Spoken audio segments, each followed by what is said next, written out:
Thank you very much, Sheila, for that, your kind introduction. It's lovely to be back in Edinburgh. Great to be joined by Ed Miliband and Ed Balls. And look, Ed, with all the Tory and political attacks on you, this was the first time in the campaign you'll enjoy having the sun on your back, Ed, I'm assuming. Look, so much of this debate about Scotland's place in this election has focused on how it will impact on the politics in the rest of the UK, rather than the people of Scotland. But it's what is sometimes overlooked is the impacts on jobs, our economy, our public services, and our pensions of millions of Scots and what's at stake in this campaign. And Labour's approach is straightforward. Scotland succeeds when working families succeed. So we're determined to help working class Scots with higher wages, a growing economy, regular hours and a lower cost of living, to abolish the bedroom tax, to end the arbitrary Job Centre Plus sanctions, and end the need for food banks across Scotland. And we're determined to end this Tory austerity, which is failing Scotland and has failed even in its own standards of balancing the books. Turning to, of course, Scottish politics and the contest here, of course, the SNP went into this contest promising more powers and less austerity, when in truth their version of more powers will mean Scotland become the victim of even more austerity. So for weeks, we've been attempting to get the SNP, of course, to support their own policy and talk about their own policy of full fiscal autonomy. For weeks, including an embarrassing question time in the Scottish Parliament last week, when the First Minister couldn't bring herself even to commit herself and the SNP MPs to vote for their own policy of full fiscal autonomy and the abolition of the Barnett formula, which would be about cutting Scotland off from taxes raised across the rest of the United Kingdom and withdrawing from the UK pensions and the UK benefits system. It was only on Wednesday night, in the leaders' debate, that Nicola Sturgeon finally admitted to her own policy. This was followed by one of her own ministers admitting they didn't challenge the cost of full fiscal autonomy, as identified as £7.6 billion by the IFS. On Wednesday, they finally owned up to their policy. On Thursday, they acknowledged the cost of their policy. And now Scotland wants to make sure that they own the consequence of their policy. Because there are three reasons why this is the worst time in Scotland's modern fiscal history to be suggesting that we should remain in the UK, but to give up on the transfer of funding from around the UK. First, because of our relative fiscal position, which is worsening compared to the rest of the UK, with our deficit projected to be double that of the UK as a whole, as a share of GDP. The second reason, everyone knows about, is because of oil revenues. Even when the price of oil rebounds, it is now on a gradual decline. The Nationalists have now been forced to admit that their revenue projections, which their policy of fiscal autonomy in the UK is based upon, was out by a factor of 10 when it came to oil. But still, they haven't changed their mind. It begs the question, if they won't change their minds when they're wrong by a factor of 10, how wrong do they have to be on oil before they acknowledge that the experts in the rest of Scotland were right? And thirdly and finally, breaking away from Barnett and the UK's social security system makes no sense now, because our population is ageing faster than the population of the rest of the United Kingdom. Full fiscal autonomy means collecting and spending only those taxes that we raise in Scotland and cutting ourselves off from taxes, national insurance and income tax raised in the rest of the UK. As we already know, the UK's pension system is funded by UK taxpayers. Pension contributions for today's pensioners are paid in real time by today's workers. If Scotland removes ourselves from the UK tax system, we remove ourselves from the UK pension system. To suggest that we can have full fiscal autonomy and the UK pension system is to suggest that English, Welsh and Northern Irish workers should continue to pay for Scottish pensions and Scottish pensioners, when we have stopped ourselves contributing in to the pooling and sharing of resources across the UK. That argument is to ask the rest of the UK to share the risk where we refuse to share in the resources. Full fiscal autonomy abolishes the guarantee of the existing of the UK state pension here in Scotland. So these three factors together create a perfect storm, which Scotland would have to weather alone inside the United Kingdom, and turning away every additional pound of resources at the border between Scotland and the rest of the UK. There's a far better and fairer choice for Scotland. Voting Labour not just to end the Tory austerity offered by Cameron, but also to reject the extended austerity offered by the SNP, to use the wealth and resources and talent of people across the whole of the UK to help create the jobs for young people, to offer fresh hope for Scotland's youth, to support our NHS and protect the poorest from cuts. That's what's on offer in this election, and that's why I'm delighted that both Eds are with us today. It's my job, as well as offering these comments, to introduce our main speaker today. Ladies and gentlemen, I'm delighted to introduce the leader of the Labour Party and the next Prime Minister of the United Kingdom, Ed Miliband.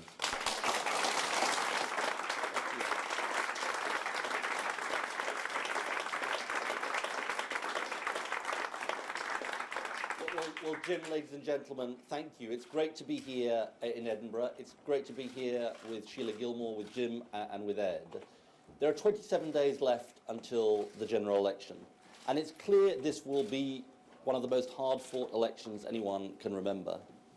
And I think that's because we're arguing about completely different visions of our country, and I want to say something about that this morning. I think the terms of debate in this election are now clear. There is the Tory idea, which they have defended again this week, that as long as you take care of a few at the top in our society, the wealth will somehow trickle down to everybody else. That it doesn't matter how wide the gap is between the richest and the poorest, that you can sacrifice the living standards of hard-working people because of hard times. Now, I believe that experiment has been tried over the past 5 years, and it has definitively failed. It's meant working people £1,600 a year worse off. It's meant tax cuts for millionaires while taxes raised for everybody else. It's about choices that have meant that working people have paid the price of hard times. Now, I believe time is up for failed Tory austerity, and we will put an end to it once and for all. And what is becoming clear with 27 days left in this campaign is that desperation is becoming the hallmark of David Cameron and the Tory campaign. This week, we've seen them defending the non-doms and descending to personal abuse. And today, in further signs of panic, they're announcing billions of pounds of unfunded and unbelievable promises. They can't explain where the money's coming from, they can't tell us how they'll make these promises happen, and they simply won't be believed. And the result, if they were returned to government, would be even greater spending cuts, putting the NHS at risk, and inevitable rises in value-added tax.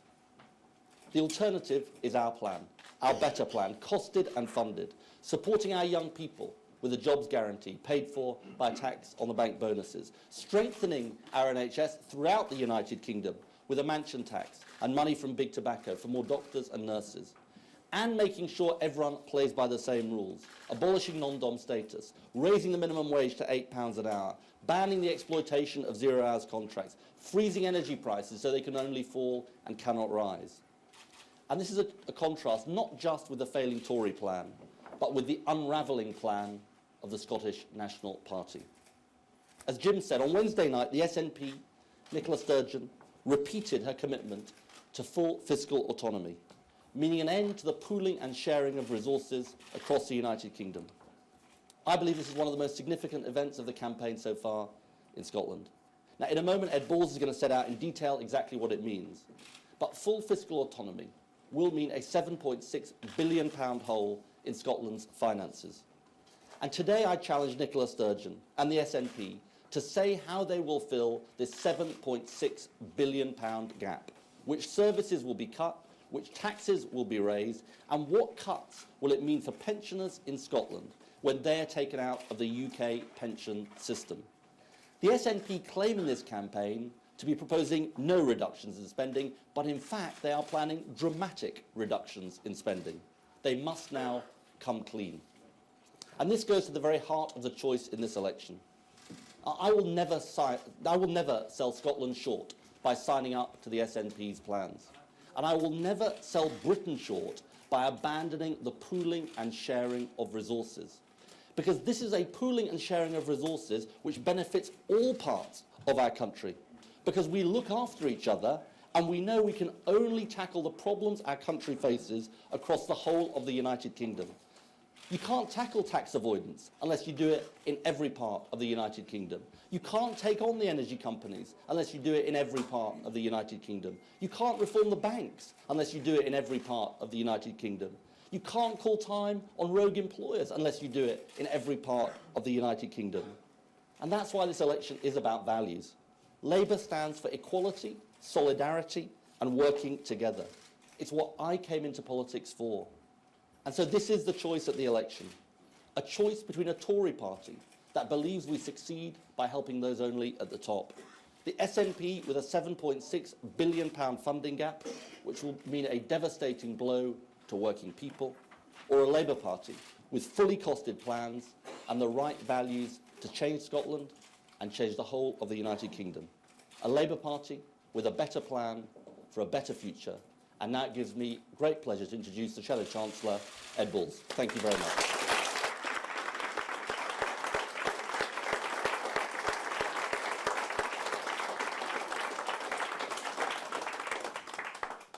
Thank you to Ed. I came to Glasgow a week ago to argue that a vote for the SNP is a vote for continued Tory austerity. And I set out 3 reasons in that speech why that is the case.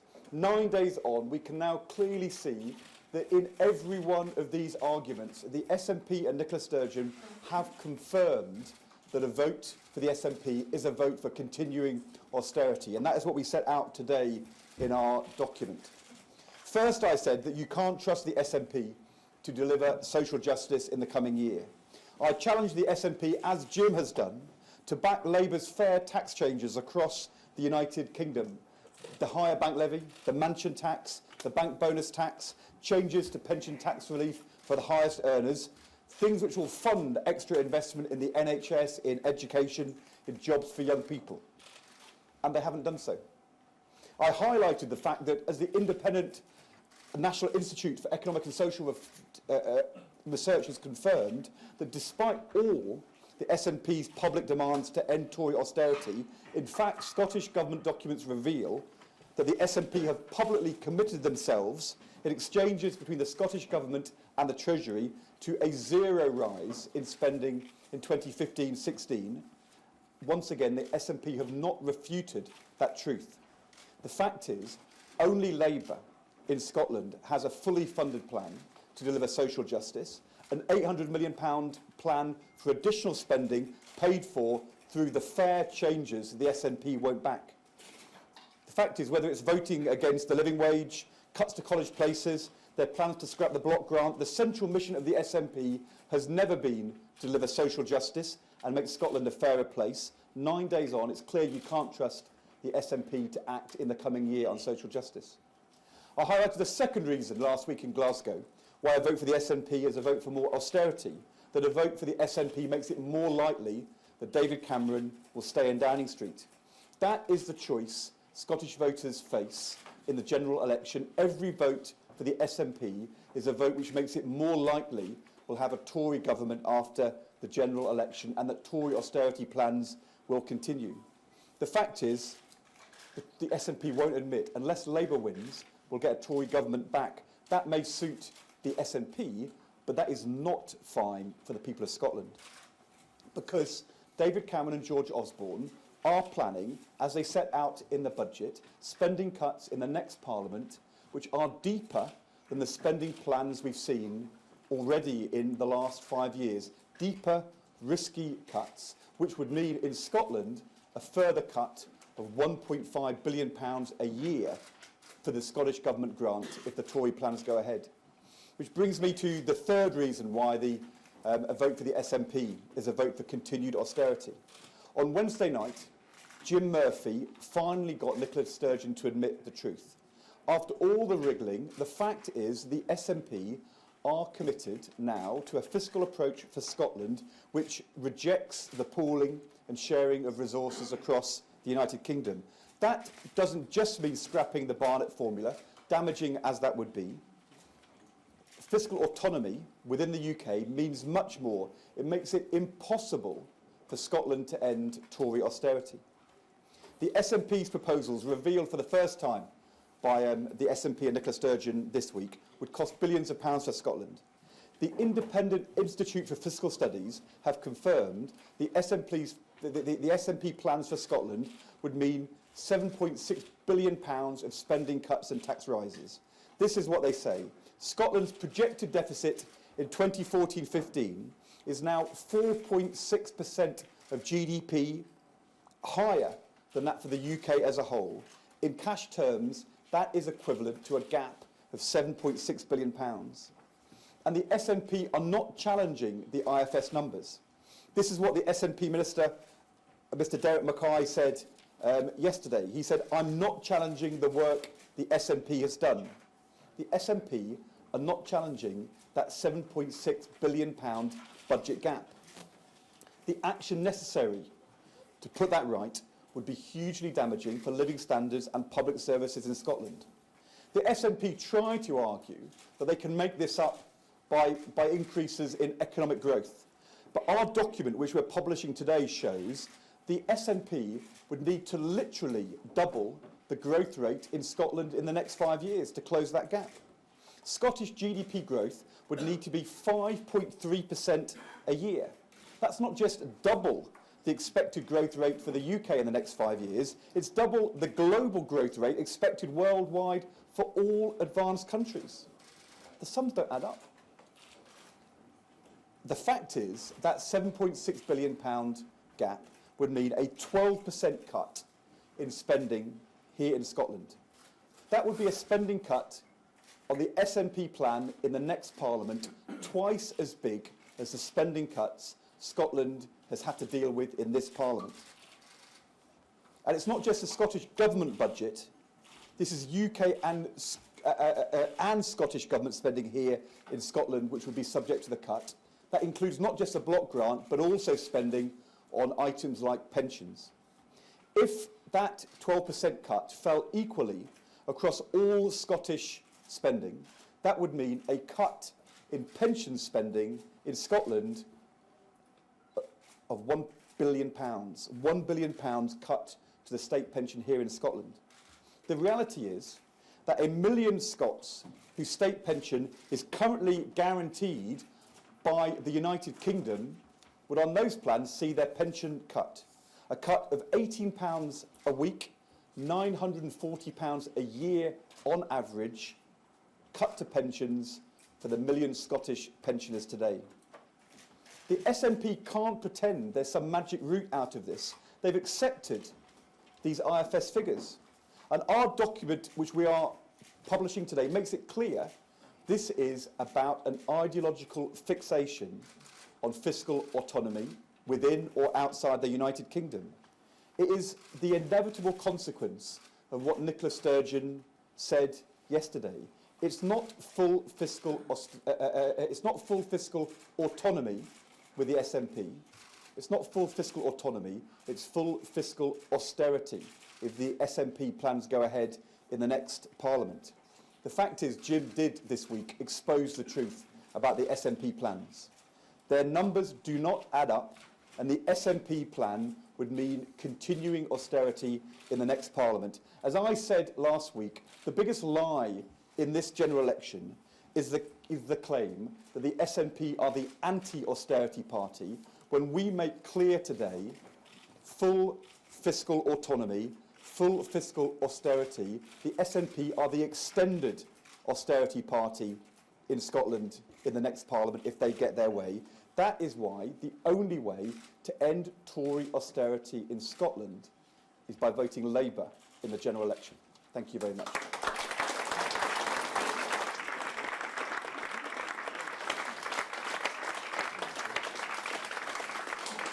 Well, thank you to both Eds. Thank you for being here. Thank you for your support in the campaign. We look forward to campaigning more together between now and polling day. What we'll do is we'll take some questions. We'll take some questions from some journalists and from some others.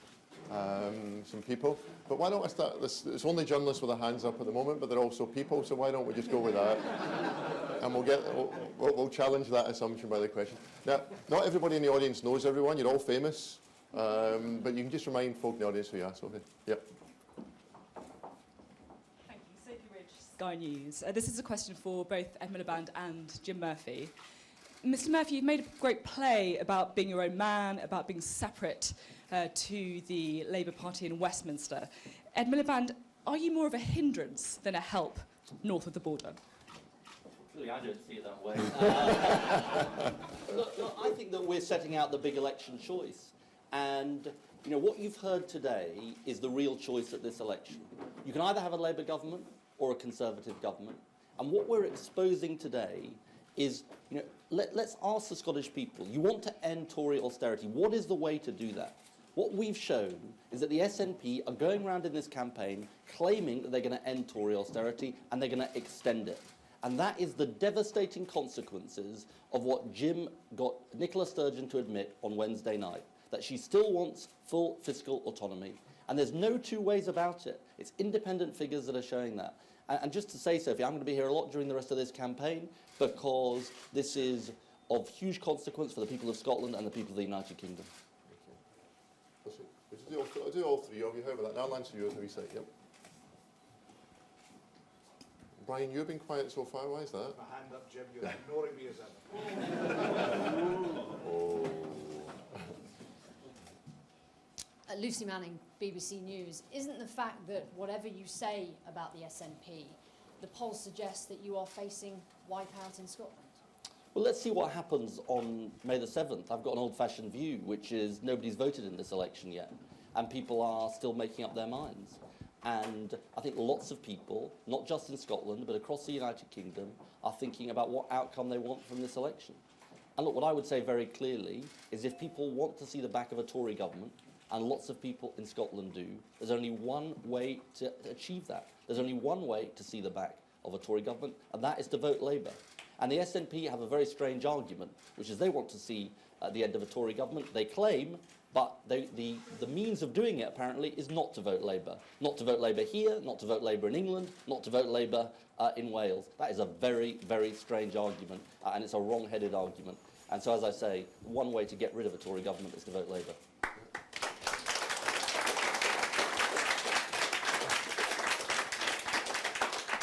Carl Dinnan, ITV News.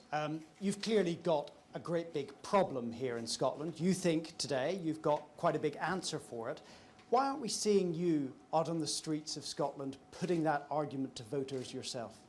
Well, I'm going to be going around later on and meeting voters. Absolutely, I'm going to be doing that, and I'm going to be doing that throughout this campaign, Carl. And look, this is a message that we're going to take right across Scotland and right across the United Kingdom. And you know the way I'm running this campaign, which is by going out and meeting ordinary voters, and that's what we'll be doing today. Okay. Now, we've had three visitors. Brian. Thank you very much. Brian Taylor, BBC Scotland. Mr Murphy, if the parties, whatever the election result, there will be sufficient parties in Westminster supporting the Union that you can thwart full fiscal autonomy by simply voting it down. Can we assume from the fact that you're really talking up this as a serious threat that you're equally seriously scared of Nicola Sturgeon? I think what you can take it as is that we're doing what is the right thing to do in an election campaign, which is to put forward our own proposals, and we're putting forward positive proposals about how we can change Scotland and change the United Kingdom, and we're examining our opponents' proposals. And I don't think that's illegitimate. Now, no doubt the SNP will cry foul, but all we're doing is saying, what are their proposals? And what are they saying about their own proposals? Now, let's hear the answers. Let's hear the answers from Nicola Sturgeon about where the £7.6 billion black hole is going to be filled from. The higher taxes, the cuts in spending, the cuts to the pension as they opt out of the UK pension. I think these are basic questions that any party going into an election should be able to answer. And Brian, just to pick up on that and a couple of other points, I don't think everyone wants to hear from all three of us on all questions, Brian, but what's different is that they've taken what was a slogan, what sounds like a kind of banal advertising slogan of full fiscal autonomy, and it was always a slogan in search of a policy.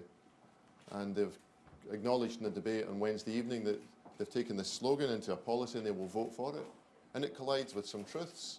It collides with the truth that Ed Balls has spoken about, this indisputable fact of the £7.6 billion, not Labour Party kind of publicity, not any party's publicity, but independent authoritative figure, £7.6 billion. And when that fact goes alongside the clear commitment to vote in the House of Commons for Scotland to cut itself off from the pooling and sharing of resources, and to cut itself off from being involved in the UK state pension system, because you cannot say we're only going to spend that what we raise in Scotland and say you can still be a part of the UK state pension system or the public sector pension system. It's a complete contradiction. And as to the first couple of points from Lucy and Sophie, like David Cameron,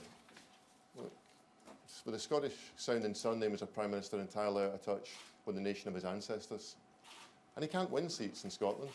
Like, I'm not, as Ed says, like, we're not going to get involved in doing the post-match analysis of an election that hasn't yet happened.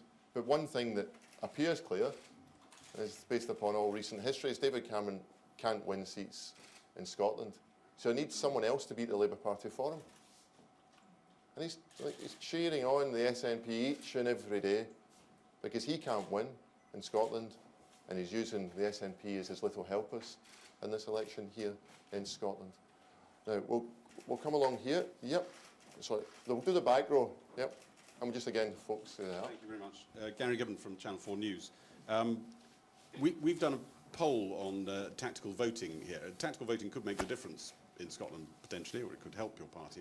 Our poll suggests half of Tories are ready to vote Labour if that's the only way of getting the SNP out of a seat, half of Lib Dems as well. Do you urge more tactical voting? Do you welcome those Tory voters to your fold? I've got a simple view, which is I urge people to vote Labour. Maybe that doesn't surprise you very much. Look, I urge people, from any party to vote Labour, because I want as many people as possible to vote for the Labour Party. And because I think we've got the best offer for the future of Scotland and the future of the United Kingdom. James Cusick from The Independent. Just in the last week or so, we've just heard an enormous gulf between the Labour Party and the SNP. And today makes that gulf, I think, even wider. Can you comment on almost anything positive that you would think about a potential deal, agreement, call it anything that you with the SNP? Just make it clear, how big is the gulf and how likely or how unlikely is the deal? The gulf is very wide. And look, the gulf is very wide because they have a totally different set of priorities. And look, in a way, it does boil down to what is their priority. Their priority is not social justice. They want to claim they're the party that has a priority of social justice, but look at what they're proposing. And look at what their reaction has been to fair Labour proposals. Whether it's on 50p, where they've been dragged kicking and screaming to the party, or the mansion tax. I'm not even sure they yet support the mansion tax, or the decision, or on non-doms, where they've been remarkably silent on what we announced on non-doms. Just go through the list, and remember, this is a party that until very recently was proposing a 3p cut in corporation tax as their only redistributive measure. So look, there is a very, very wide gulf between them, and we're not having a coalition with them.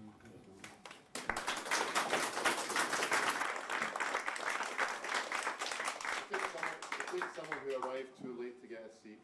Where do you go? Hi, Cameron Brooks, Brooks and Durham. Is it fair to say that you're trying to rally no voters behind this idea of trying to stop the SNP in their tracks because of this economic black hole? And also, do you think that Nicola Sturgeon and Nigel Farage are equally dangerous to the future of the UK? Do you want me to do it? Like, Nigel Farage and the SNP and Nicola Sturgeon are different organisations, different parties for a different purpose, and I just don't think it's fair to compare the two. On the idea of rallying kind of no voters, as Ed said, we're looking for the votes of all Scots.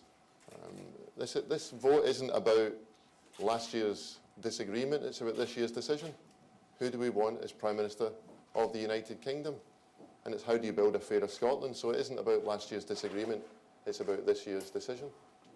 Yeah. And look, there'll be, there are, and as Jim and I have discussed before and said before, there'll be people who voted yes in the referendum last year. That was last year's decision. But I think it's really important that those people recognise that this is a totally different choice from the choice of last year. This is, do you want, it's a very simple equation, and actually this is the thing that is not argued by anyone. Do you want a Labour government or do you want a Conservative government? That is the basic choice. And we have the prescription for a Labour government, which is to vote Labour. Okay. Now, I can see a man's hand with a blue sleeve, but because both of the gentlemen there have got blue shirts on, I can't tell whose body it's attached to. So, oh, Joseph, okay. It's Stephen Carell at The Guardian. It's a question for Ed Balls. Mr Balls, has the Labour Party actually done any calculations about the impact on the block grant for Scotland of your own spending proposals for the next 5 years? If so, what are the impacts on Barnet? And if you haven't done the work, why not? Well, the fact is we've got, unlike the Conservative plan, a different plan and a balanced plan. So this is the choice. As Ed said, there's two trajectories for spending and the economy in the next few years, depending on if you have a Tory government or a Labour government. The Conservatives are signed up to deeper spending cuts in the next 3 years than in the last 5. Even before we look at the SNP black hole, that would mean very deep cuts to spending here in Scotland. And also, if you get a Conservative government, you won't get the immediate action that we will deliver in 2015-16 from the mansion tax for the health service in Scotland, or the bank bonus tax for jobs for young people in Scotland, or the bank levy for to be spent in the way in which Jim chooses to spend here in Scotland. But that is money which we will use in the rest of in England and Wales for childcare. We're saying you can actually get the deficit down every year. You can cut the deficit every year. We're not aiming for George Osborne's plan of an overall budget surplus. We want a current budget surplus and the national debt falling by the end of the Parliament. We're not going to sign up to an arbitrary timetable, but we want to do it as soon as we can in the next Parliament. And we are going to have cuts to spending in unprotected areas outside, for example, health and education. We're doing a zero-based review of every pound we spent. We published 12 different reports showing how we can make those sensible spending cuts. But also, we're going to put the top rate of income tax back up to 50p for people earning over £150,000. We're not going to pay the winter allowance to the richest 5% of pensioners. And then thirdly, we're going to tackle at source the underlying problem for Tory austerity, which is that people are worse off. The wages have not kept pace with prices. And so, for example, we will deliver the increase in the national minimum wage. So is that a no then? A no to Tory austerity, absolutely. Absolutely. A no to SNP austerity, absolutely. What we want to do is to reject those deep cuts in spending. And if you elect a Labour government, there will be immediate additions this year to spending in Scotland for the National Health Service, education and jobs for young people. Vote Tory, you won't get those. Vote SNP, you won't get those. Vote Labour, you will get those here in Scotland for the NHS, education and jobs. That's the choice.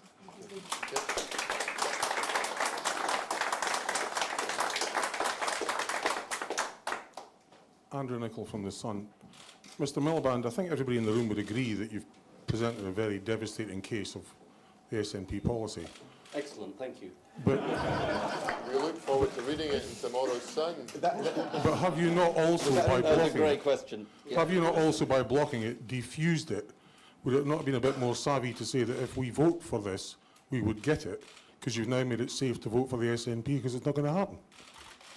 It's a rather interesting argument, if I may say so. Look, I think it goes back to the answer that I gave to Brian earlier on, which is this is what they are putting forward at this election. And I think it's a rather conventional view of elections that parties should be judged on the proposals they put forward. And this is their plan. And this is a plan, they're not resiling from this plan, they are doubling down on this plan. That's what Nicola Sturgeon did on Wednesday night in the debate with Jim. She said this is her plan, this is what she wants, this is what she's arguing for, and I think we need to judge them on those proposals. And that's what's new about this, Andy, is that Nicola Sturgeon said on Wednesday they would vote for this in the House of Commons. So before Scots are invited to put a cross in the box in any of the ballot papers, they should know, and after Wednesday they do know, that they're voting, if they vote for the SNP, they're voting for a party that says we're on our own within the United Kingdom when it comes to pooling and sharing resources, and we'll have to handle this £7.6 billion gap on our own. Yep, Hamish. Just to add, Jim, of course.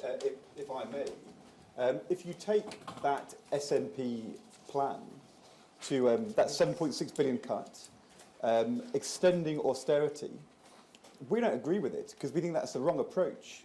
The one thing you know is if there's a Tory government, the Tory government are happy for the SNP to extend austerity. There's a commonality of interest here between a Tory Prime Minister, but you're not going to have David Cameron and George Osborne turn around to the SNP and say, I'm really sorry, we're not going to let you have deeper cuts in public spending in Scotland. That's exactly what they want. That's the actual truth about it.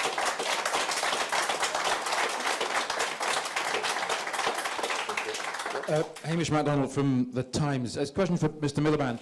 Mr Miliband, one of the issues that has not really come up in this campaign as yet is foreign affairs, but there are people who are very interested in this. Can I just ask you this question? You've been a strong supporter of a Palestinian state. If you're Prime Minister, could we expect the British government to recognise Palestine within the first year or two?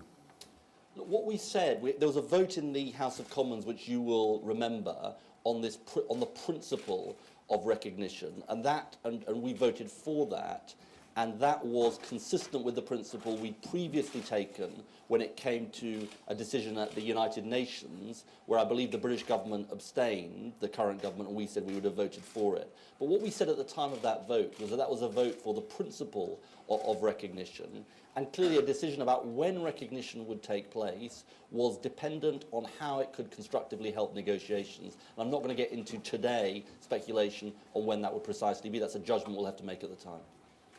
Okay. Now, I'm being told I've got one more question I can ask, and there was a young man behind Hamish. Yep, that's you, Bernard. I was told you wanted to ask a question. You don't? Okay. The man at the back, the man in the back row.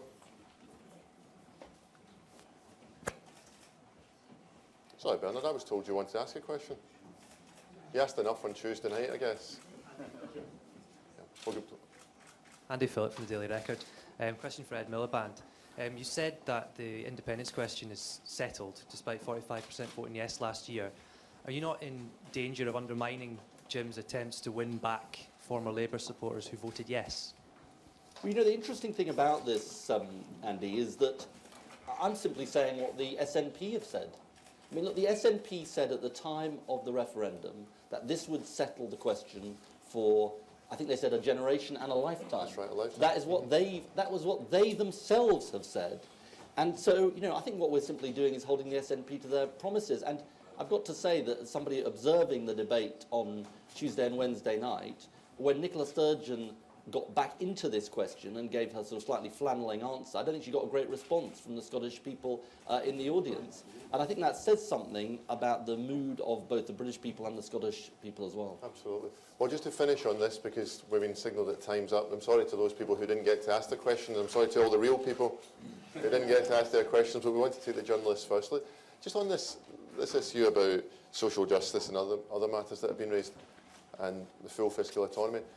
Look, when it comes to the mansion tax, and I said this the other night on the telly, we're going to use this mansion tax across the UK. It's a UK-wide tax to fund the NHS in terms of the announcements that have already been made. But under full fiscal autonomy, the fact that only 1/3 of 1% of the money raised on the mansion tax is generated here in Scotland, and yet through the Barnett formula we get a fair share of that money of pooling and sharing resources all across the UK.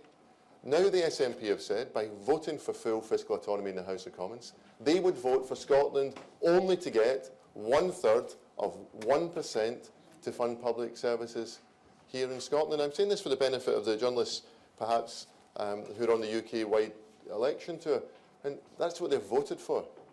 And folk who don't follow the twists and turns of everyday politics here in Scotland may not be aware that in the vote in the Scottish Parliament in recent weeks, the SNP, including Nicola Sturgeon, voted against a 50p tax rate. And the SNP talk like radicals and act like conservatives when it comes to these issues, and that's the truth.